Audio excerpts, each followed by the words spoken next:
কি করেছে তোমার বাবা, কি করেছে স্বামী, গল্প সেসব তোমার চেয়ে কম জানি না আমি। তোমার যত কীর্তিকলাপ সেও তো আছে জানা, ইচ্ছে করেই মুখ খুলি না, বলতে সব মানা।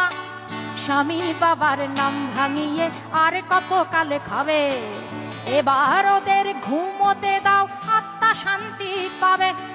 এবার ওদের ঘুমোতে দাও, আত্মা শান্তি পাবে। তাদের প্রতি আমার সকল শ্রদ্ধা রেখে বলি, তাদের প্রতি আমার সকল শ্রদ্ধা রেখে বলি, খুব বেশি দিন আমার চোখে যায় না দেয়া ধুলি, খুব বেশি দিন